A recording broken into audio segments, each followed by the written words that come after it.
Hi everyone, welcome back to the channel. This is Ikram हेमन और मैं आज वन शॉट रिवीजन वीडियो में आपके साथ कवर करने वाली हूँ political theory concepts and debates का इंटायर सिलेबस। मैं आपको ये बात बता दूँ कि इस चैप्टर के मतलब जो कंप्लीट नोट्स है जिसे मैं आपको पढ़ाने वाली हूँ, ये नोट्स आपको टेलीग्राम पे नहीं मिलेंगे। द रीज़न बीइंग क्योंकि I can not share this because of some copyright reasons. तो आप जो है इसे मैं आपको यहाँ पर पढ़ा रही हूँ, आप यहाँ से इसे नोट्स बना सकते हैं, तो ये नोट्स आपको नहीं मिलेंगे। तो ये बात आप ध्यान रखिएगा। और बाकी जो है मैं आपको इसमें जो है आपको मैंने ऑलरेडी लिबर्टी का जो टॉपिक है और इक्वालिटी है वो मैं लिबर्टी को जो है कवर कर चुकी थी, तो लिबर्टी में यहाँ पर कवर नहीं करने वाली हूँ। यहाँ पर मैं स्टार्ट करूँगी डेमोक्रेसी से, फिर जस्टिस भी कवर होगा, इक्वालिटी भी कवर होगी, ठीक है। और सारी जो क्रिटिक है, कम्युनिटेरियन क्रिटिक वो भी कवर होगा, फेमिनिस्ट क्रिटिक भी कवर होगा, राइट्स भी कवर हो जाएंगे। लेकिन जो लिबर्टी वाला टॉपिक है ना वो इसमें कवर नहीं हो पाएगा। लिबर्टी मैं आपको ऑलरेडी एक्सप्लेन कर चुकी हूँ। प्लेलिस्ट आपने चेक नहीं की है तो आप जाकर चेकआउट कर लीजिए, तो वहाँ पर आपको लिबर्टी के बारे में एक्सप्लेनेशन मिल जाएगा। तो देर इज़ नो सेंस कि उसे मैं वापस यहाँ पर समझाऊँ, वहाँ पर मैंने आपको शॉर्ट में समझाने की कोशिश की है। तो इस वन शॉट में आपको लिबर्टी छोड़कर बाकी सब आपका जो सिलेबस है वो मिल जाएगा। ज़्यादा टाइम नहीं वेस्ट करते हैं और शुरुआत करते हैं। एक बार मैं आपको क्वेश्चन भी दिखा दूंगी कि किस तरीके के क्वेश्चन एग्जाम में आ सकते हैं। Let's see some previous year questions. तो यहाँ पर आपके पास क्वेश्चन पेपर है लास्ट ईयर का। यहाँ पर फर्स्ट क्वेश्चन रिगार्डिंग बर्लिन की पॉजिटिव एंड नेगेटिव लिबर्टी, जो मैंने आपको डिटेल में एक्सप्लेन की है, ये आप वहाँ जाकर चेकआउट कर सकते हैं प्लेलिस्ट में। Secondly, should a liberal democratic society cast इस व्यू को एयर करना चाहिए ऑन द नेशनल मीडिया, इसको आप फ्री स्पीच के रिगार्डिंग जो है एक्सप्लेन करिए। तो फ्री स्पीच और सेंसरशिप में जे स्मिथ का जो आइडिया है, और मैंने आपको जो एक्सप्लेन किया है चैप्टर 1 में डिटेल में एक्सप्लेन किया है freedom of speech and expression के बारे में, वहाँ से आप जो है इसको रिलेट कर सकते हैं। Ideal of equality of opportunity क्या होता है ये भी मैंने आपको समझाया था इक्वालिटी में, यहाँ पर हम और कवर कर लेंगे। फॉर्मल इक्वालिटी क्या होता है और ये सब इक्वालिटी के बारे में भी हम डिटेल में मतलब वन शॉट में कवर करेंगे। John Rawls theory of justice के बारे में कवर करेंगे। और साथ साथ जो है कैपिटल पनिशमेंट के फॉर एंड अगेंस्ट में आप आर्ग्यूमेंट दीजिए। तो कैपिटल पनिशमेंट को आपको लिंक करना है with that of right to self preservation. Rights के बारे में आपको डिबेट्स लिखने हैं, अभी हम राइट्स कवर करेंगे। What are the theories of rights, और मल्टीकल्चरलिज्म का आइडिया, टॉलरेशन का आइडिया, यूनिवर्सल राइट्स का आइडिया और कल्चरल रिलेटिविज्म का आइडिया, ये सब डिस्कस करेंगे। अफर्मेटिव एक्शन को मैं ऑलरेडी डिस्कस कर चुकी हूँ, एक बार मैं आपको शॉर्ट में जो है वन शॉट में कवर कर दूंगी। फ्रीडम एज डेवलपमेंट का आइडिया जो है, किसका आइडिया था मुझे आप कमेंट सेक्शन में करके बताइए, मैंने आपको जो है बताया भी था वीडियो में, अगर आपने मेरे वीडियोस देखे होंगे। फेमिनिस्ट अंडरस्टैंडिंग ऑफ जस्टिस में आपको मैं अभी कराऊंगी। थिक मल्टीकल्चरलिज्म के बारे में हम पढ़ेंगे। एक और क्वेश्चन पेपर है हमारे सामने, इसमें भी account of negative and positive liberty है, तो ये बहुत इंपॉर्टेंट है, you can cover it out. Equality of outcome and opportunity, ये भी दोनों बहुत ज़्यादा इंपॉर्टेंट टॉपिक है, एंड इसे हम एक बार कवर करेंगे अच्छे से डिटेल में। John Rawls theory of justice को तो बहुत ज़्यादा इंपॉर्टेंट है, करना ही है। 3 generation of right, civil, political, फिर सोशल इकोनॉमिक राइट्स जो है वो सब आपको कवर करने हैं। लिबरल डेमोक्रेसी का आइडिया और practice, deliberative conception of democracy, और साथ साथ जो है आपका कम्युनिटेरियन क्रिटिक ऑफ लिबरलिज्म, ये सारी चीज़ें आपको कवर करनी है। Global justice one of the most important topic, natural rights का टॉपिक, फ्रीडम एंड डेवलपमेंट फिर से आ गया यहाँ पर, communitarian critic of human rights, तो ये सब हम करेंगे शॉर्ट में, तो आपका कवर हो जाएगा। क्वेश्चन पेपर्स मैंने ऑलरेडी शेयर कर दिए टेलीग्राम चैनल पे, तो आप मुझसे पूछेंगे कमेंट सेक्शन में, इससे पहले मैं आपको बता दूं। Again positive and negative liberty का जो क्वेश्चन है ये आ जाता है, तो this is also very important. और ये तो सॉरी, ये क्वेश्चन पेपर हम डिस्कस कर चुके हैं आई थिंक। ये दूसरे में क्वेश्चन पेपर में भी सेम क्वेश्चन है आपको पॉजिटिव एंड नेगेटिव लिबर्टी के रिगार्डिंग। फिर मार्क्सिस्ट आइडिया ऑफ फ्रीडम आपको देखने को मिलता है, और equality of opportunity, equality of outcome इसमें भी है, रॉल्स थ्योरी ऑफ जस्टिस में भी है, नेचुरल राइट्स का आइडिया भी है, डेलिबरेटिव डेमोक्रेसी का भी आइडिया है, और ये मल्टीकल्चरलिज्म का भी आइडिया है। फ्रीडम इज डेवलपमेंट इसमें भी आ गया है, और ग्लोबल जस्टिस में भी है। तो ऑलमोस्ट सम सेम कुछ टॉपिक्स ऐसे हैं जो बहुत ज़्यादा जो है आपको बार बार देखने को मिल रहे हैं, positive liberty, negative liberty, equality of opportunity, equality of outcome, Rawls theory of justice, और साथ साथ डेलिबरेटिव डेमोक्रेसी का आइडिया, और ये आपका जो नेचुरल राइट्स का, ह्यूमन राइट्स का आइडिया है, मल्टीकल्चरलिज्म और टॉलरेशन का आइडिया, ये सब जो है आपके इंपॉर्टेंट टॉपिक्स हो जाते हैं। तो स्टार्ट करते हैं हमारा एक्सप्लेनेशन वन शॉट का। डेमोक्रेसी से शुरू करते हैं। देखिए डेमोक्रेसी में आपको बेसिक मीनिंग में नहीं जाऊँगी कि डेमोक्रेसी क्या होती है, ये सब चीज़ें मैं एज्यूम करती हूँ आपने पढ़ कर आए होंगे। तो the idea is all about कि डेमोक्रेसी के हम 2 फॉर्म डिस्कस करेंगे। एक तो नैरो मतलब democracy as a form of government जब हम देखते हैं, और एक as a broad form of government मतलब ब्रॉड डेमोक्रेसी जब हम लाइफ के हर डिसीजन को डेमोक्रेटिकली लेते हैं। ठीक है? तो अगर हम बात करें सबसे एंशिएंट फॉर्म ऑफ गवर्नमेंट कौन-सा था, तो एंशिएंट फॉर्म ऑफ गवर्नमेंट में अगर हम देखें तो जो एंशिएंट ग्रीस में प्रैक्टिस किया जाता था वो एक डायरेक्ट डेमोक्रेसी का प्रैक्टिस था। सारी सिटीज़ में नहीं होता था, सिर्फ एथेंस में होता था, जिसको हम एथेनियन डेमोक्रेसी भी कहते हैं। ये क्लासिकल एग्जांपल है डेमोक्रेसी का। उस टाइम पे पॉपुलेशन तकरीबन उस सिटी की आई थिंक 5000 पीपल वहाँ पर रहते थे, तो वो जो है डेमोक्रेसी से वहाँ पर डिसीजन लिया करते थे। एरिस्टोटल ने सबसे पहले डेमोक्रेसी के बारे में जो है आपको उसका अकाउंट मिलता है, but he did not call it as democracy, he call it as polity. ठीक है? अभी हमने जो वर्ड निकाला है कि demo from Greek word kratos, तो ये आपको सब पता है। तो ये जो वर्ड्स है ये सब ओरिजिन ग्रीक से ही इसका ओरिजिन हमको देखने को मिलता है। अरिस्टोटल ने इसे best practicable form of government भी बताया था। अब हम बात करते हैं कि आज के टाइम पे किस तरीके से डेमोक्रेसी प्रैक्टिस की जाती है। आपको पता है कि आज के टाइम पे डेमोक्रेसी हम इलेक्शंस के थ्रू प्रैक्टिस करते हैं, जब हम हमारे रिप्रेजेंटेटिव को जो है भेजते हैं कोई भी तरीके से। जब हम हमारे रिप्रेजेंटेटिव को भेजते हैं, आज के अगर हम देखें इंडिया की 140 करोड़ की आबादी है, इट इज़ नॉट पॉसिबल कि हम लोग सब जाकर वहाँ पर डिस्कशन करने लग जाएं। तो हम क्या करते हैं, हम एक रिप्रेजेंटेटिव को भेजते हैं जो हमारे बदले में जाकर वहाँ पर जो है डिस्कशन पार्लियामेंट में हमारे पॉइंट ऑफ व्यू को वहाँ पर रखेगा। तो द आइडिया इज़ ये अब्राहम लिंकन की जो फेमस डेफिनेशन है ये आप पढ़ लीजिए, आपको मैंने पता आपको ये बार बार आपने सुनी होगी बचपन से। ठीक है? तो हमारा मेन मकसद यहाँ पर डेमोक्रेसी का थोड़ा एडवांस फॉर्म पढ़ना है। डेमोक्रेसी क्यों इम्पोर्टेंट है, क्यों इम्पोर्टेंट नहीं है, इसके प्रोज कॉन्स क्या है, ये आप 6th 7th 8th क्लास से पढ़ते हुए आ रहे हैं। ठीक है? ये आएगा भी नहीं कि डेमोक्रेसी के प्रोज या कॉन्स बताओ। तो डेमोक्रेसी से जो चीज़ इंपॉर्टेंट है वो चीज़ हम कवर करेंगे। विंस्टन चर्चिल बोलते हैं कि democracy worst form of government है, लेकिन ये तब तक बेस्ट फॉर्म ऑफ गवर्नमेंट है जब तक हम इससे बेटर कोई गवर्नमेंट नहीं ढूंढ देते। एक इम्पॉर्टेंट चीज़ ये है कि ली ली हाइपोथेसिस एक बहुत ज़्यादा इसमें इम्पॉर्टेंट है कि डेमोक्रेसी और डेवलपमेंट के बीच में क्या लेना देना है। इसमें अमर्त्य सेन का पर्सपेक्टिव अलग है और ली का पर्सपेक्टिव अलग है। ज़्यादा कंफ्यूज नहीं होना है, मैं आपको समझाती हूँ इजी सी वे में। तो जैसे कि आपको पता है कि 1950s के बाद से बहुत सारी जो कंट्रीज़ है वो डीकोलोनाइज होने लग गई थी। जो हमारी न्यूली कंट्रीज़ है जो जिसमें पहले बहुत टाइम से इंपीरियल पावर्स थे, तो उन वो सब डीकोलोनाइज होने लग गई थी और सारी कंट्रीज़ ने डेमोक्रेटिक फॉर्म ऑफ गवर्नमेंट को नहीं अडॉप्ट किया था। तो ये एक डिबेट चल रहा था कि क्या न्यूली डीकोलोनाइज कंट्री को democracy as a system adopt करना चाहिए या नहीं। तो इसके डिबेट के ऊपर बहुत सारे अलग अलग स्कॉलर्स ने अपना अपना व्यू, हाइपोथेसिस और थीसिस जो है प्रोवाइड किया था। इसमें हम दो इम्पॉर्टेंट थीसिस को पढ़ने वाले हैं। एक तो हम देखेंगे कि एक सबसे इम्पॉर्टेंट जो हम थिंकर देखेंगे वो है लूसियन पाए, जिन्होंने पॉलिटिकल डेवलपमेंट अप्रोच दी थी। उन्होंने कहा था कि जो नई कंट्रीज आ रही है उन्हें डेमोक्रेसी अडॉप्ट करना चाहिए, क्योंकि democracy ideal form of government है। लेकिन कुछ जो पर्टिकुलर स्कॉलर्स हैं वो कहते हैं कि नहीं, डेमोक्रेसी से पहले कॉन्स्टिट्यूशनलिज्म ज़रूरी है। जैसे कि आज हमारे पास इंडिया में कॉन्स्टिट्यूशन है। अब देखिए आपको कुछ आर्टिकल्स कॉन्स्टिट्यूशन के पता होंगे। इंडिया में कितने लोगों को कॉन्स्टिट्यूशन के बारे में पता भी है कि कॉन्स्टिट्यूशन जो है वो हमारा कितना बड़ा है, कब लिखा गया है, उसकी वैल्यू क्या है, उसमें क्या क्या प्रोवाइड किया गया है। तकरीबन तकरीबन हम देखेंगे 30 to 40% आबादी ऐसी है जिसे आज तक पता ही नहीं है कि कॉन्स्टिट्यूशन में लिखा क्या गया है।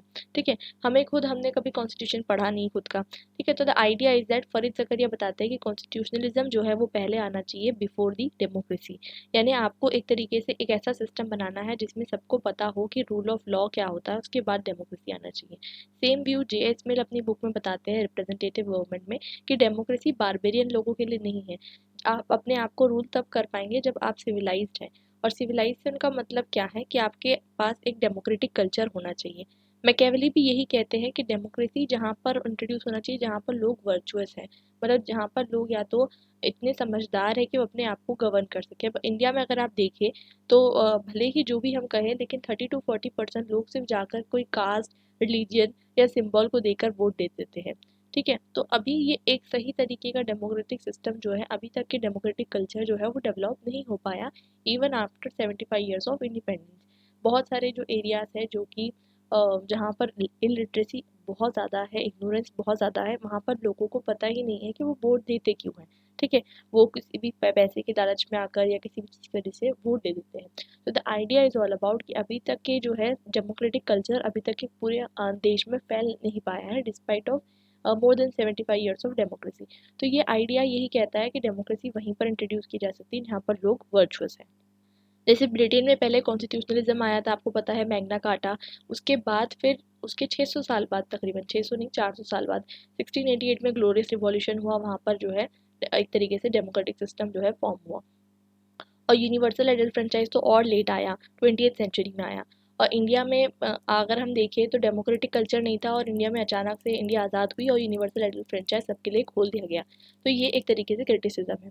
दूसरा एक अप्रोच है पॉलिटिकल मॉडर्नाइजेशन अप्रोच। वो ये कहते हैं, इनके कुछ स्कॉलर्स हैं, एडवर्ड सिल्स एंड के ऑर्गेन्सकी, उनके अकॉर्डिंग जो न्यू डेवलपिंग कंट्रीज है उनका मैटर सबसे ज़्यादा इंपॉर्टेंट चीज़ है डेवलपमेंट। ठीक है, लोगों का इकोनॉमिक डेवलपमेंट नहीं है, इंफ्रास्ट्रक्चरल डेवलपमेंट नहीं है, और आप बात करते हैं कि उन्हें जो है डेमोक्रेसी के बारे में आप सिखाइए। तो पहले आप उनको बेसिक चीज़ें तो प्रोवाइड करिए, बाद में डेमोक्रेसी की बात करिएगा। तो no matter which type of government is adopted, the first priority should be, आपको उन्हें क्या प्रोवाइड करना है, उन्हें आपको डेवलपमेंट करना है। अब जो ली हाइपोथेसिस है या फिर ली थीसिस है वो क्या है?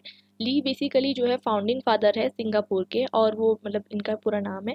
तो ये जो है बोलते हैं कि डेमोक्रेसी एक वेस्टर्न वैल्यू है और एशिया के लिए सूटेबल नहीं है। ठीक है, और ली जो है वो ये कहते हैं कि चाइना मॉडल अडॉप्ट करना चाहिए डेवलपिंग कंट्रीज़ को। ली का कहना ये था, चाइना मॉडल यानी कि ऑथोरिटेरियनिज्म आपको अडॉप्ट करना चाहिए, ना कि इंडिया का मॉडल अडॉप्ट करना चाहिए। और अगर हम बहुत सारी साउथ एशियन कंट्रीज़ में देखें तो एक तरीके से सॉफ्ट अथॉरिटेरियनिज्म जो है हम डेवलप कर चुके हैं, इसे वो टर्म देते हैं। सॉफ्ट अथॉरिटेरियनिज्म इसलिए कहा जा रहा है, मतलब गाइडेड डेमोक्रेसी। देखिए, हम सब लोग डेमोक्रेसी का पूरा पार्ट नहीं है, हम लोग अपने आप को एक अलग पार्ट देखते हैं। जो मेन पॉलिटिकल लीडर्स हैं, कुछ अथॉरिटीज़ हैं, कुछ कैरिस्मेटिक लीडर्स हैं, कुछ एलीट पीपल है, और ये हम एलिटिस्ट थ्योरी ऑफ डेमोक्रेसी में भी समझेंगे। ये सब लोग ही जो है कहीं न कहीं डेमोक्रेसी को गाइड कर रहे हैं, और बाकी सब लोगों का इन्वॉल्वमेंट जो है इतना ज़्यादा नहीं हुआ है, क्योंकि ऐसा माना जाता है कि डेमोक्रेसी के लिए डिसिप्लिन ज़रूरी है, और डेमोक्रेसी से इनडिसिप्लिन होता है। और सोसाइटी में जब ऑलरेडी डिसिप्लिन नहीं है और आपने डेमोक्रेसी को इंट्रोड्यूस कर दिया, तो कुछ क्लास जो है उसका बेनिफिट उठा के एलीट क्लास बन जाएगी। हम एलिटिज़्म में इसको थोड़ा अच्छे से समझेंगे।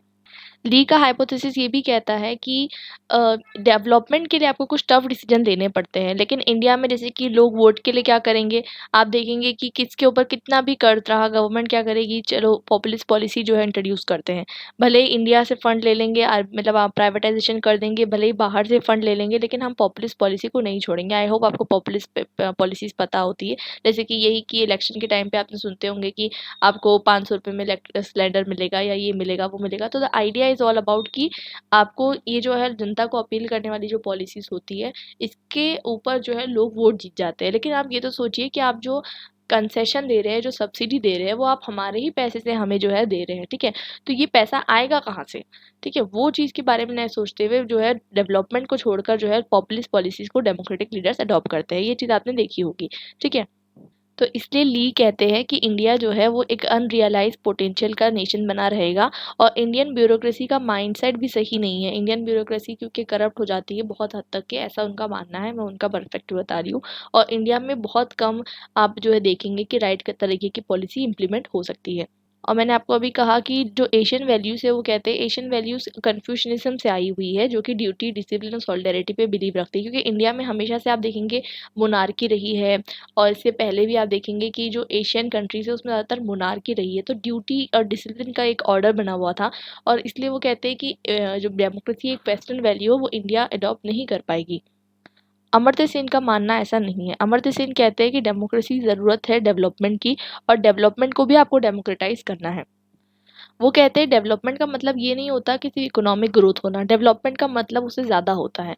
डेवलपमेंट होता क्या है? डेवलपमेंट एज फ्रीडम का वो आइडिया देते हैं। ये डेवलपमेंट फ्रीडम का आइडिया आपको शॉर्ट नोट में पूछा जा सकता है, जो कि प्रीवियस ईयर क्वेश्चन में आपको देखने को मिला है। डेवलपमेंट एज फ्रीडम का आइडिया क्या है? यानी हर पर्सन को मैक्सिमम चॉइसेस मिलना चाहिए ज़्यादा से ज़्यादा डिसीजन लेने की लाइफ में। एक तो वो बताते हैं कैपेबिलिटी अप्रोच और एक डेवलपमेंट इज फ्रीडम आइडिया, ठीक है। दोनों चीज़ को हम समझेंगे। पहले तो बताते हैं कि चाइना की बात करते हैं, वो कहते हैं चाइना नो डाउट कि वो बहुत ज़्यादा प्रोग्रेस कर चुका है, लेकिन इसका कोई लेना देना इससे नहीं है कि वहाँ पर डेमोक्रेसी नहीं है इसलिए वो प्रोग्रेस किया है, ठीक है।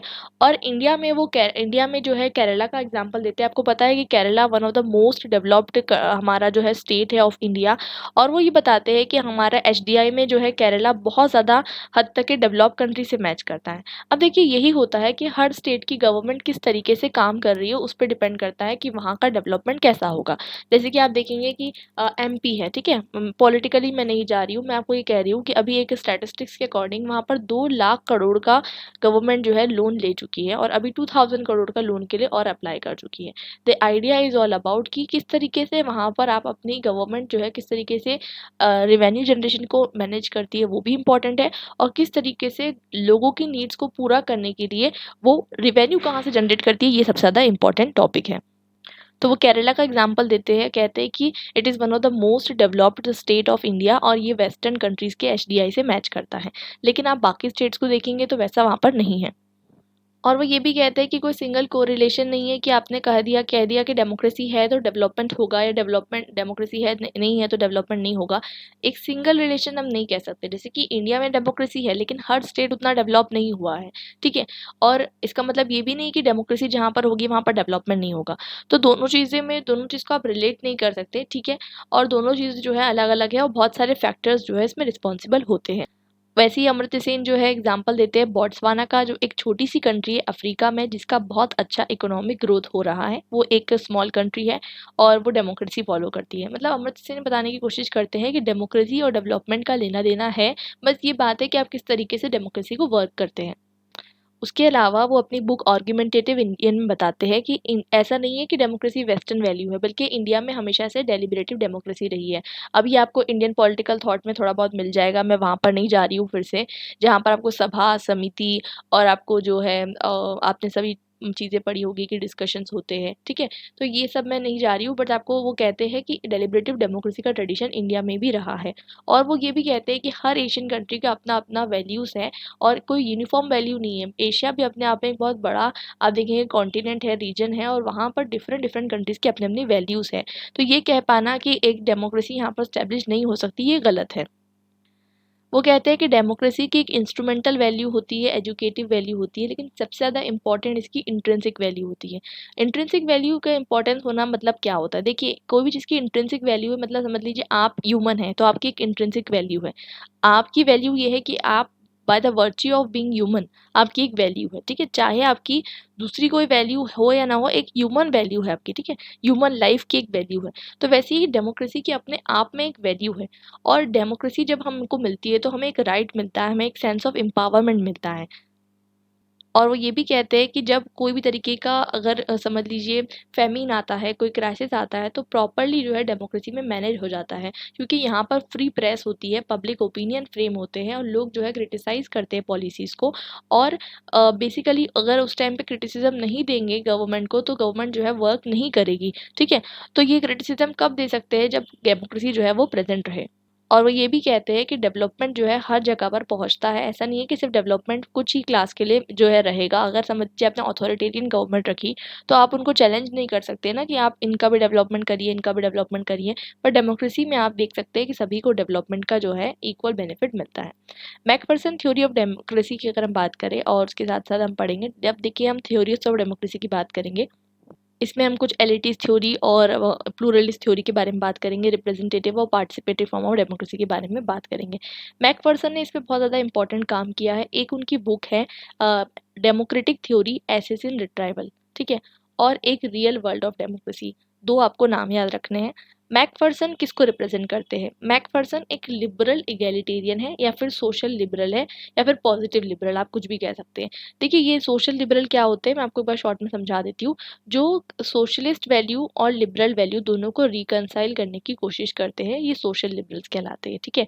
ना ही ये एक्सट्रीम लिबरल है, ना ही ये एक्सट्रीम सोशलिस्ट है, ठीक है। दोनों के बीच में लाई करने वाले लोगों को हम सोशल लिबरल कहते हैं। जैसे जॉन रॉल्स भी एक तरीके से सोशल लिबरल माने जाते हैं। इन्हें क्रिटिकल लिबरल भी कहा जाता है, क्योंकि कैपिटलिस्ट सोसाइटी को क्रिटिक भी करते हैं, ठीक है।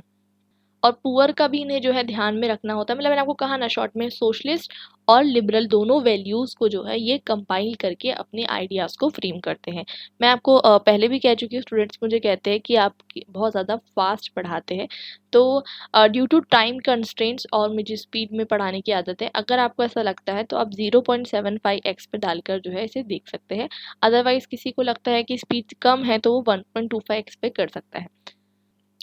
अब इनके बारे में हम इनके व्यूज़ समझते हैं कि बेसिकली अगर हम देखें कि वेस्टर्न कंट्रीज़, वो कहते हैं कि वेस्टर्न कंट्रीज़ जो है वो अपने आप को डेमोक्रेटिक कहती है। तो वो कहते हैं कि डेमोक्रेसी कोई वेस्टर्न वैल्यू नहीं है, और ये जो एक वेस्टर्न हेजेमनी बना के रखी है लोगों ने, मतलब यूएसए ने स्पेशली, कि भैया हम ही डेमोक्रेसी है, तुम डेमोक्रेसी नहीं हो। वो ईरान को डेमोक्रेसी नहीं मानते, वो रशिया को डेमोक्रेसी नहीं मानते, चाइना को डेमोक्रेसी नहीं मानते। वो अपनी ही डेमोक्रेसी की डेफिनेशन देते हैं, अपनी डेमोक्रेसी के प्रिंसिपल्स देते हैं। तो बेसिकली ये मतलब इनका क्रिटिसिज्म ये है कि जो वेस्टर्न कंट्रीज है वो अपने आप को डेमोक्रेसी तो कहती है, लेकिन वो एक्चुअल डेमोक्रेसी नहीं है। कैसे डेमोक्रेसी नहीं है, अब इसमें कार्ल मार्क्स का आइडिया हम समझेंगे। कार्ल मार्क्स क्या कहते हैं, डेमोक्रेसी क्या है? डेमोक्रेसी बेसिकली सिर्फ बूर्जुआ क्लास की डेमोक्रेसी है, सिर्फ कैपिटलिस्ट क्लास की डेमोक्रेसी है। पुअर लोगों के लिए, क्लासलेस पीपल के लिए, मतलब जो लोअर क्लास पीपल है उनके लिए डेमोक्रेसी काम नहीं करती। और वो ये कहते हैं कि जब ये तो, बल्कि ये बात हो गई कि जो एलीट माइनॉरिटी है वो मेजॉरिटी पे रूल कर रही है, और वो कहते हैं कि सोशलिज्म जो है वो सही तरीके की डेमोक्रेसी रहेगी। क्यों?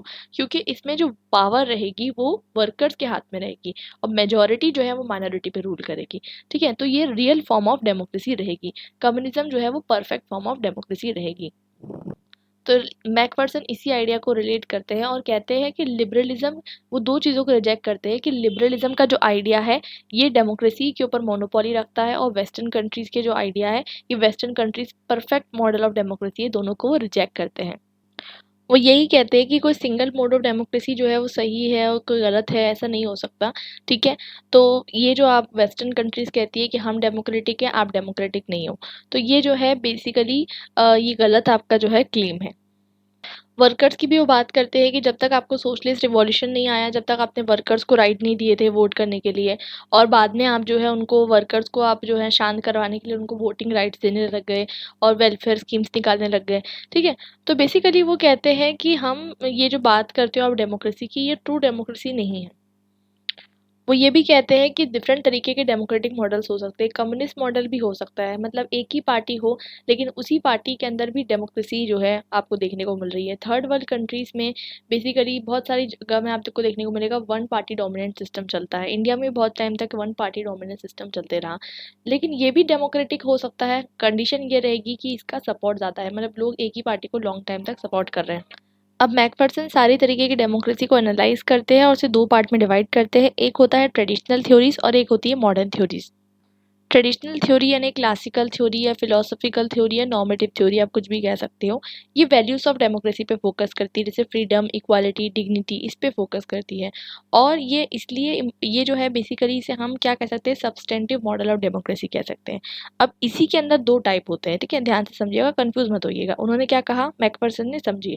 पहले उन्होंने कहा दो तरीके की थ्योरीज होती है, ट्रेडिशनल या क्लासिकल, सॉरी ट्रेडिशनल और मॉडल, दो तरीके की थ्योरीज होती है। अब ट्रेडिशन के अंदर भी वो बता रहे हैं दो और तरीके की मॉडल्स हो सकते हैं। एक प्रोटेक्टिव मॉडल हो सकता है जो कि लॉक और बेंथम इसको जो है प्रमोट करते हैं। एक डेवलपमेंटल मॉडल हो सकता है जो जेएस मिल का होता है। आप वीडियो को दो बार देखिए, आपको क्लैरिटी ज़्यादा आएगी। ठीक है, प्रोटेक्टिव मॉडल जो है जॉन लॉक और बेंथम का होता है। ठीक है, समझ में आ रहा है आपको? क्लासिकल के अंदर दो टाइप है, एक प्रोटेक्टिव मॉडल है, एक डेवलपमेंटल मॉडल है।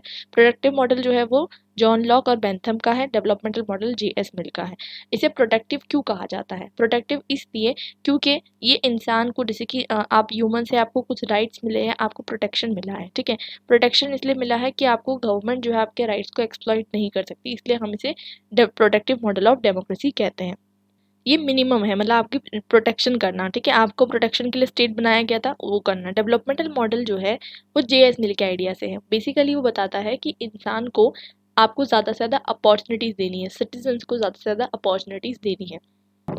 क्लासिकल थ्योरी, ये जो पूरी क्लासिकल थ्योरी है, चाहे डेवलपमेंटल हो चाहे वो प्रोटेक्टिव मॉडल हो, दोनों का क्रिटिसिज्म क्या निकल कर आता है? दोनों का क्रिटिसिज्म ये निकल कर आता है कि इसमें फ़िलॉसफी पे ज़्यादा फोकस किया गया है। एम्पिरिकल डायमेंशन नहीं है डेमोक्रेसी का। अब एम्पिरिकल डायमेंशन की अगर हम बात करें तो एम्पिरिकल डायमेंशन यानी मॉडर्न थ्योरीज में दो तरीके की थ्योरीज हैं। एक है एलिटिस्ट थ्योरी जो जोसेफ शुम्टर की है, और एक प्लूरलिस्ट थ्योरी रॉबर्ट डेल की है। ठीक है, दोनों हम समझेंगे, एलिटिस्ट और प्लूरलिस्ट। ठीक है, कंफ्यूज नहीं होना है। एलिटिस्ट थ्योरी, एलिट जैसे कि आपको नाम से दिख रहा होगा, एलिटिस्ट थ्योरी मतलब ये प्रैक्टिकल है, जो लाइफ में आपको देखने को मिलता है कि समझ में आता है। जैसे कि आप देखेंगे कि हम सब पॉलिटिक्स का पार्ट नहीं होते हैं। ठीक है, हम लोग सब पॉलिटिक्स से एक तरीके से सेपरेशन मेंटेन करके रखते हैं। कुछ ही एलिट होते हैं जो अपने मनी मसल पावर की वजह से पॉलिटिक्स में होते हैं। अक्सर हम देखेंगे इंडिया के अंदर ऐसा होता है। तो इसे ही जो है जोसेफ शुम्टर कहते हैं कि एक्चुअल वर्ल्ड में एलिटिस्ट डेमोक्रेसी चलती है, यानी कि सारे लोग जो है डेमोक्रेसी का पार्ट नहीं बन पाते, सिर्फ एक एलिट ग्रुप ही अपने आप को डेमोक्रेसी का पार्ट बना पाता है, और वही जो है इलेक्शंस जो है लड़ता है, और वही जो है जीतता है। यानी जो एक माइनॉरिटी ग्रुप है लीडर्स, वो जो है इलेक्शन में खड़े होते हैं, और मेजोरिटी जो है ये इनके ऊपर रूल किया जाता है। ठीक है, ये मतलब रूल करने वाले कम है, समझ लीजिए 565 जो है पार्लियामेंटेरियंस है वो बैठे हैं, और हम सब पे मतलब तकरीबन 140 करोड़ की आबादी पे रूल कर रहे हैं। तो ये वो कहते हैं कि ये प्लूरलिस्ट मॉडल नहीं है, ये एलिटिस्ट मॉडल है। मतलब यहाँ पर सिर्फ और सिर्फ जो है क्या हो रहा है, आप देखेंगे कि पावर मेकिंग जो है वो इनके हाथ में है, बाकी सब लोग बैठकर सिर्फ देख रहे हैं। तो एक तरीके से ये एक तरीके से एलिटिस्ट मॉडल ऑफ डेमोक्रेसी है। बाद में ही इसको जो है मिशेल जो है अपनी किताब में कहते हैं oligarchy is the iron law.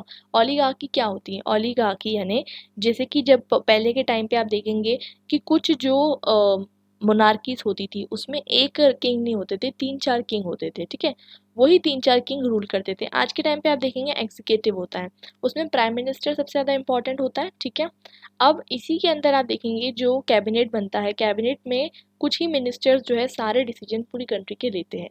तो ये ओलिगार्की हो गई उनके अकॉर्डिंग। तो यही वो कहते हैं कि ओलिगार्की ही जो है मॉडर्न टाइम्स में चल रही है, पर उसका नाम जो है डेमोक्रेसी कर दिया गया है।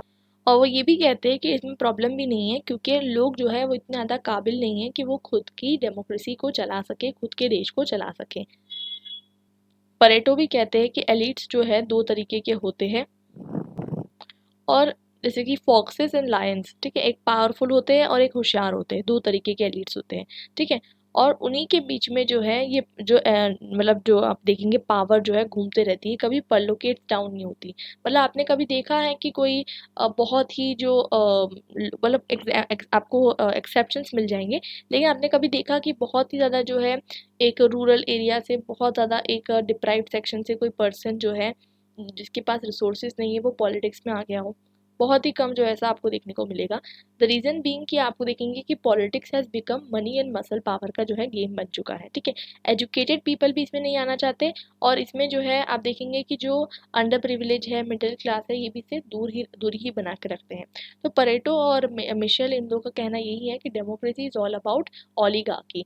मॉस्का भी यही कहते हैं, और सी राइट मिल्स भी यही कहते हैं कि यूएस भी जो है वो क्या है, एक तरीके से पावर एलिट के द्वारा ही रूल किया जाता है। और वो यही कहते हैं कि एलिटिस्ट मॉडल जो है वो ट्रू मॉडल नहीं है डेमोक्रेटिक फॉर्म ऑफ गवर्नमेंट का। But elitist model, elitist theory के अंदर ही कुछ स्कॉलर्स ऐसे होते हैं वो ये सपोर्ट करते हैं कि डेमोक्रेसी में भी एलिटिस्ट आप जो है मतलब डेमोक्रेसी, आप एलिटिस्ट की भी डेमोक्रेसी बना सकते हो। फॉर एग्जांपल समझ लीजिए कुछ पावरफुल लोग हैं, उनके अंदर ही पावर जो है चेंज हो रही है। ठीक है, लेकिन इसका मतलब ये नहीं कि आप ये नहीं कह सकते कि क्योंकि आपने ही देश में जाकर वोट देकर उनको सेलेक्ट किया है, तो आप ये नहीं कह सकते कि डेमोक्रेसी का फॉर्म नहीं है। तो एलिटिस्ट मॉडल ऑफ डेमोक्रेसी के कुछ स्कॉलर्स ये भी कहते हैं कि ज़रूरी नहीं कि वो जो है क्या कहते हैं, अगर पावर जो है एक पर्सन से दूसरे पर्सन के अंदर शिफ्ट हो रही है तो वो डेमोक्रेसी ना हो। ठीक है, ये आपको समझना है। मतलब कुछ एलिटिस्ट जो स्कॉलर्स हैं वो इसे क्रिटिसाइज करते हैं, और कुछ एलिटिस्ट स्कॉलर्स कहते हैं कि भाई ये सही सिस्टम है, क्योंकि गवर्नमेंट मतलब पीपल जो है इतने काबिल नहीं है कि वो अपने आप को रूल कर सके। बात करते हैं प्लूरलिस्ट थ्योरी ऑफ डेमोक्रेसी के बारे में। Pluralist theory of democracy Robert Dahl के वर्क से एसोसिएटेड है, और ये क्रिटिक करते हैं सी राइट मिल्स का। वो कहते हैं कि ऐसे सी राइट मिल्स कहते हैं कि यूएसए डेमोक्रेटिक नहीं है, यूएसए ओलिगार्की है। लेकिन रॉबर्ट डेल इसे क्रिटिसाइज करते हैं, वो कहते हैं ऐसा नहीं होता है। देखिए, भले ही हो सकता है कि पावर जो है वो कुछ ही लोगों के हाथ में हो, लेकिन बहुत सारे प्रेशर ग्रुप्स होते हैं एक सोसाइटी में।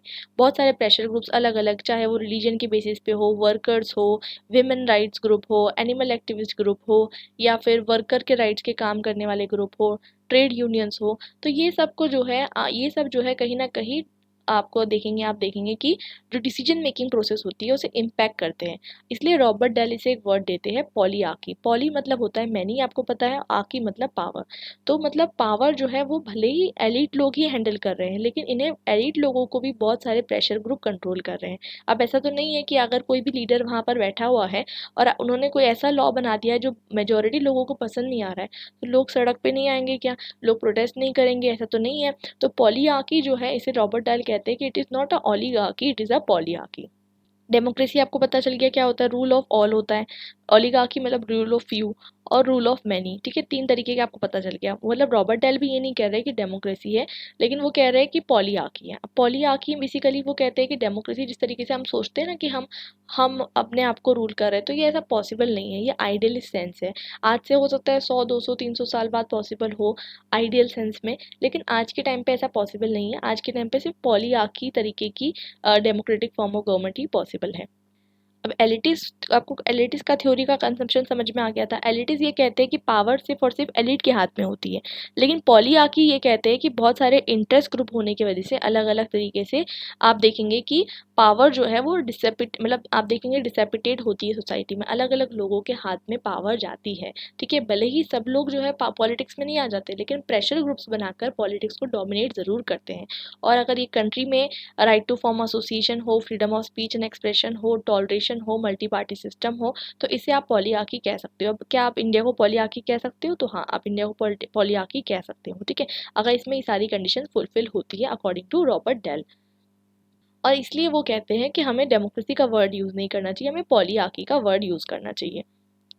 और ये दोनों भी थ्योरीज, चाहे वो एलिटिस्ट थ्योरी हो या प्लूरलिस्ट थ्योरी हो, इन्हें हम प्रोसीजरल थ्योरी ऑफ डेमोक्रेसी कहते हैं। हम क्योंकि जब इसे समझते हैं तो हम देखते हैं कि एक्चुअल में क्या हो रहा है, ये हमें समझ में आता है, ये रियलिटी हमें समझ में आती है। अब सीवी मैकफर्सन ये दोनों भी थ्योरीज को क्रिटिसाइज करते हैं। वो कहते हैं कि ये दोनों थ्योरीज कहीं ना कहीं सिर्फ प्रोसीजर पे ध्यान दे रही है, ये सब्सटेंटिव पे तो ध्यान दे ही नहीं रही है। तो मैकफर्सन अपनी खुद की थ्योरी लेकर आते हैं। वो कहते हैं कि एक थ्योरी को एम्पिरिकल भी होना चाहिए और सब्सटेंटिव भी होना चाहिए। और वो ये बताते हैं कि थ्योरी कैसी होनी चाहिए। वो ये बताते हैं थ्योरी को जो है दोनों चीज़ें होनी चाहिए, उसमें नॉर्मेटिव एस्पेक्ट भी होना चाहिए और उसमें एम्पिरिकल एस्पेक्ट भी होना चाहिए। और जो मेन एजेंडा है वो क्या होना चाहिए डेमोक्रेसी का? Empowerment of people. तो मैकफर्सन ने इस पे बहुत ज़्यादा काम किया, मैंने आपको पहले ही बताया। तो सीबी मैकफर्सन जो है मतलब प्रोसीजरल थ्योरी ऑफ डेमोक्रेसी को क्रिटिसाइज करते हैं। मैंने आपको स्टार्टिंग में बताया था कि there are two types of democracy, two theories of democracy.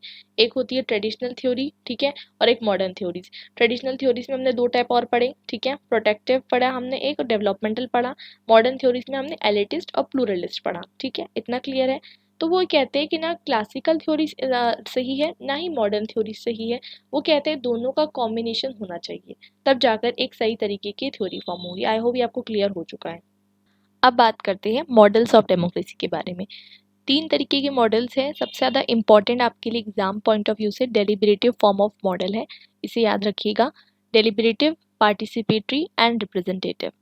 अब ये तीनों फॉर्म में हम तीनों के बारे में पढ़ लेते हैं। रिप्रेजेंटेटिव सबसे ज़्यादा आपको अर्लीस्ट फॉर्म ऑफ आपको देखने को मिलेगा, जहाँ पर एंशियंट ग्रीस में भी और अब आज के टाइम पे भी हम देखेंगे नेशन स्टेट्स में हम क्या करते हैं, अपने रिप्रेजेंटेटिव को भेजते हैं, इलेक्शन करते हैं।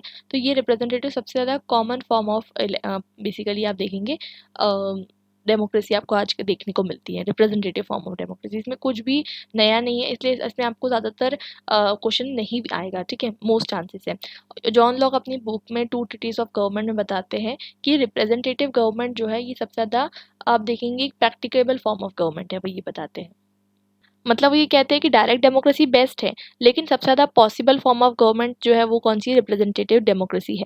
और ये आज हर जगह फॉलो होती है, क्योंकि आपने देखा कि डायरेक्ट डेमोक्रेसी पॉसिबल नहीं है, इसलिए हम क्या करते हैं, रिप्रेजेंटेटिव डेमोक्रेसी को फॉलो करते हैं।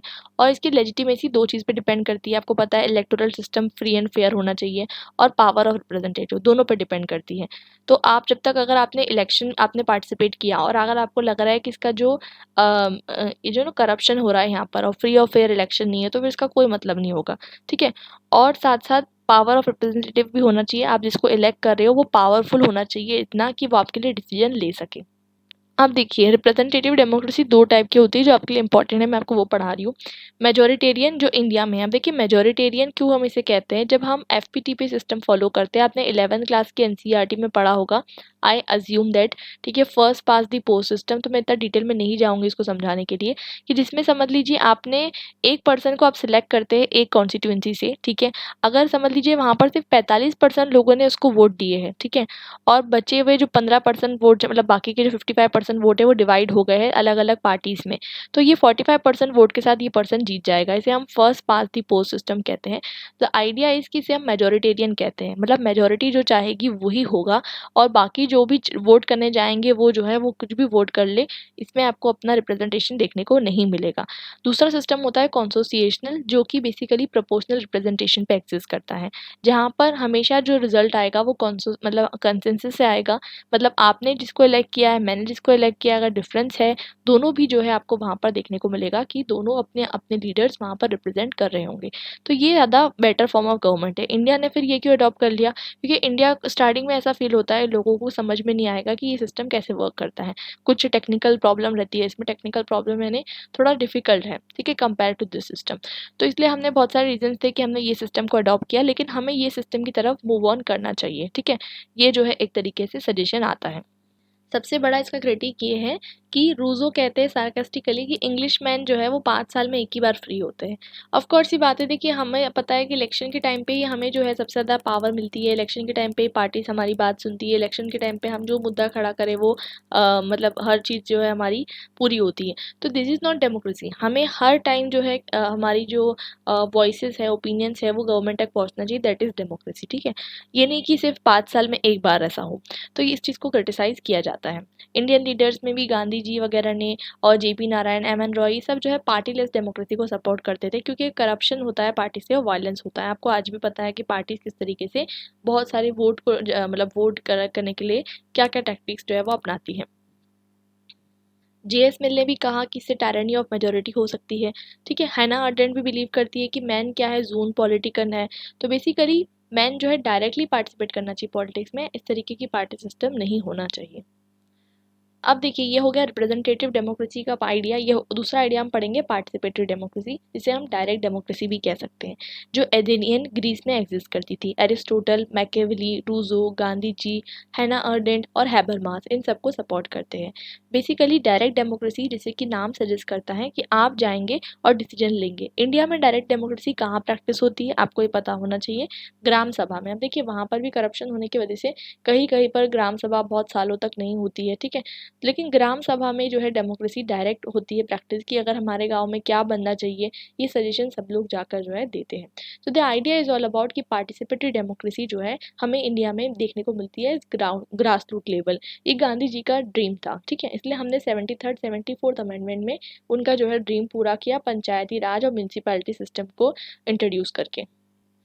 इसे हम रिलेट कर सकते हैं विद सिविक रिपब्लिकनिज्म, मतलब जिसमें लोग डायरेक्टली पार्टिसिपेट करिए। अब देखिए, लोगों को पार्टिसिपेट करना ऐसा बोलते हैं कि पॉसिबल नहीं है, लेकिन कहने का मतलब ये है कि आज के टाइम पे अगर आप देखें, मोबाइल टेक्नोलॉजी को यूज़ करके आप डायरेक्ट हर डिसीजन मेकिंग में पार्टिसिपेट कर सकते हैं, और इससे आप ज़्यादातर एजुकेटेड और अवेयर होंगे।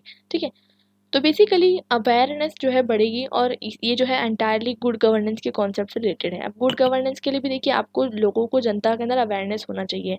अगर सबको कह देंगे कि आप रूल बनाओ, लॉ बनाओ, तो सब तो इतने एक्सपर्ट नहीं होते हैं, सबको पता नहीं होता कि कैसे जो है लॉ बनाना है या क्या लॉ में इंक्लूड होना चाहिए।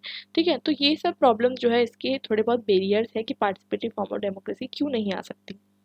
पार्टिसिपेटरी फॉर्म ऑफ डेमोक्रेसी बहुत ज़्यादा इंपॉर्टेंट है और सेकंड ARC रिपोर्ट जो है इसको सजेस्ट करती है।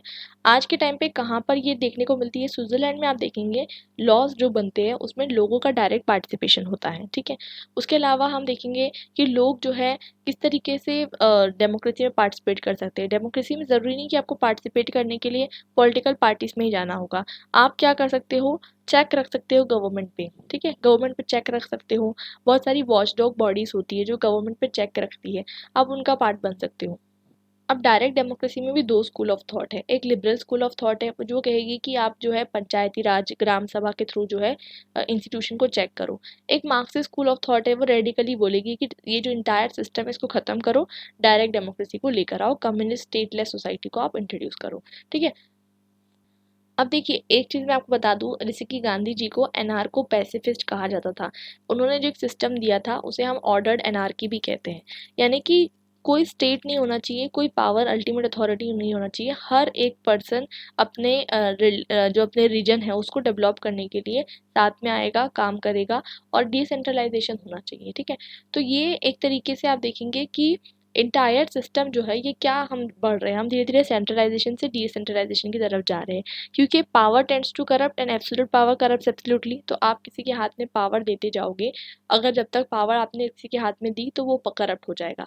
अगर आप पावर को जो है धीरे धीरे डिसेपिटेट कर रहे हो, ठीक है, परलोकेट डाउन कर रहे हो, तो धीरे धीरे आपको क्या देखने को मिलेगा, ज़्यादा से ज़्यादा लोग जो है डिसीजन मेकिंग का पार्ट बन सकते हैं।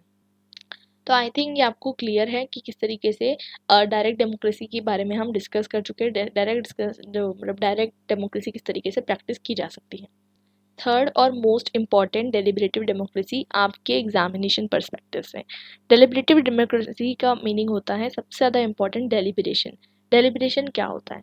डेलिब्रेशन यानी डिबेट करना, डिस्कशन करना। कभी आपने आपस में बैठ के डिस्कशन किया, ग्रुप डिस्कशन, एक अच्छा वाला ग्रुप डिस्कशन जिसमें समझ लीजिए आपको कोई डिसीजन लेना है और आपने कोई मीटिंग की और आपने अपने पॉइंट ऑफ व्यू रखा, सामने वाले ने अपना पॉइंट ऑफ व्यू रखा, तीसरे पर्सन ने अपना पॉइंट ऑफ व्यू रखा और एक अच्छा हेल्दी डिस्कशन हुआ और इससे आपने एक डिसीजन लिया। इसे हम डेलिब्रेटिव डेमोक्रेसी कहते हैं, जिसमें आप रैशनल आर्ग्यूमेंट्स, डिबेट्स और डिस्कशन करके जो है कहीं ना कहीं डेलिब्रेशन करके जो है मतलब एक डिसीजन पे पहुंचते हैं, ना कि हेड काउंट डेमोक्रेसी।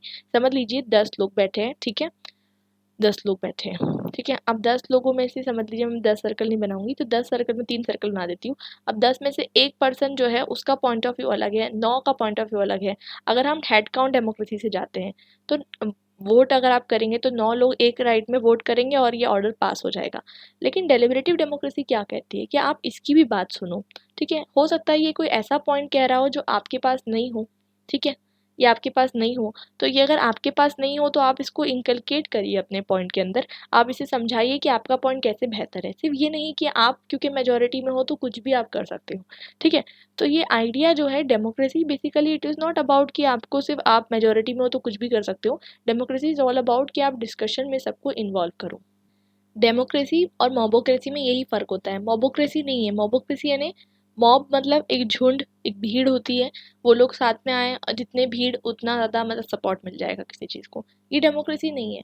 कोई भी चीज़ का एक रैशनल आर्ग्यूमेंट, ये लॉ पास करना है तो क्यों करना है, इसके पीछे क्या रीज़न हो सकते हैं, क्या रैशनैलिटी है, उसे आपको समझना ज़रूरी है। और सोसाइटी में सबसे ज़्यादा इंपॉर्टेंट रहेगा freedom of speech and expression. मैं अगर गवर्नमेंट को क्रिटिसाइज़ करना चाहूँ तो मैं कर सकती हूँ, आप करना चाहें तो कर सकते हैं। तो ये एक तरीके से freedom of speech and expression है। डेलिब्रेटिव डेमोक्रेसी बहुत ज़्यादा इंपॉर्टेंट आइडिया है, क्योंकि डेलिब्रेटिव डेमोक्रेसी के बिना डेमोक्रेसी का कोई मतलब ही नहीं है, ठीक है। अगर डेमोक्रेसी में यही होता कि मेजोरिटी की बात सुननी होती, समझ लीजिए 10 लोगों को बुला के 9 लोग जो कह रहे हैं उसकी बात सुननी होती, तो आप सीधा सीधा कह देते ना कि देश में जो माइनॉरिटी है उनकी कोई वैल्यू नहीं है, सिर्फ मेजोरिटी जो कह रही है उसकी वैल्यू है, उसी के बेसिस पे डिसीजन लिया जाए। ये तो वही बात हो गई, यूटिलिटेरियन वाला आइडिया हो गया कि greatest happiness in greatest number. तो ये आइडिया नहीं है डेमोक्रेसी का। आइडिया ये है डेमोक्रेसी का कि आपको कभी भी जो डिसीजन लेना है वो डेमोक्रेटिकली लोगों के साथ डिस्कस करके लेना है। डेलिब्रेशन अगर हट गया तो ये डेमोक्रेसी जो है वो टोटलिटेरियनिज्म बन जाएगी। आज के टाइम पे हम जो डेमोक्रेसी है उसका असली मीनिंग ही भूल चुके हैं। तो democracy is not about game of number, it is not about tyranny of majority, democracy is about deliberation. तो डेमोक्रेसी के बारे में जब हम बात करते हैं तो it is all about qualitative aspect. ये एक क्वांटिटेटिव एस्पेक्ट नहीं है कि आप इतने लोगों ने वोट करा, this person has to win और this person forming majority. Democracy idea was deliberative democracy, जो बाद में जो है डिसअपियर हो गया, और आज के टाइम पे जो है इसे वापस जो है रिवाइवल किया जा रहा है कि democracy is all about a qualitative aspect. इसके बारे में बहुत सारे थिंकर्स और स्कॉलर्स ने बात की है, जैसे Pericles. He was a Athenian statesman जो डिस्कस करते हैं कि डेलिब्रेसी डिस्कशन और डिबेट जो है बहुत ज़्यादा इंपॉर्टेंट होता है एक डेमोक्रेसी के लिए। साथ साथ एरिस्टोटल जो है डिस्कस करते हैं कि कॉमन मैन जो है वो साथ में डेलिब्रेट करके ही रह सकते हैं। हैना अर्डेंट भी बताती है कि एक्टिव पॉलिटिकल पार्टिसिपेशन जो है वो सबसे ज़्यादा इंपॉर्टेंट है। जॉन रॉल्स भी जो है पब्लिक रीजनिंग का कॉन्सेप्ट देते हैं, जो कि डेलिब्रेटिव डेमोक्रेसी को सपोर्ट करता है। अमर्त्य सेन ये कहते हैं कि जब तक कि कोई इशू पब्लिक डिबेट और डिस्कशन का पार्ट नहीं बनता, गवर्नमेंट उसे अटेंशन नहीं देती। More over Habermas talk about public sphere, और वो कहते हैं कि डेलिब्रेटिव डेमोक्रेसी सबसे ज़्यादा इंपॉर्टेंट है। जोशुआ कोहेन इसमें एक बहुत इंपॉर्टेंट थिंकर है जो डेलिब्रेटिव डेमोक्रेसी के फीचर्स देते हैं। वो कहते हैं कि डेलिब्रेटिव डेमोक्रेसी सबसे ज़्यादा इंपॉर्टेंट है इसलिए क्योंकि ये एक कॉन्सोसिएशनल डेमोक्रेसी है। इसमें सब खुश रहेंगे क्योंकि एक कंसेंसस से जो है डिसीजन लिया जाएगा, ना कि मेजोरिटेरियन तरीके से डिसीजन लिया जाएगा। एक डाइवर्स सोसाइटी में इस तरीके से डेलिब्रेटिव डेमोक्रेसी को प्रैक्टिस करना बहुत ज़्यादा ज़रूरी है, ताकि डेमोक्रेसी जो है एक टायरनी ऑफ मेजोरिटी ना बने। तो आई थिंक आपको ये डेमोक्रेसी का कॉन्सेप्ट जो है ये क्लियर है। And we will meet in the next part where will be discussing about justice. And ये first part I am uploading earlier because so that you can watch it out and you don't have to wait for more time. So we'll meet in the next part and we'll discuss justice idea.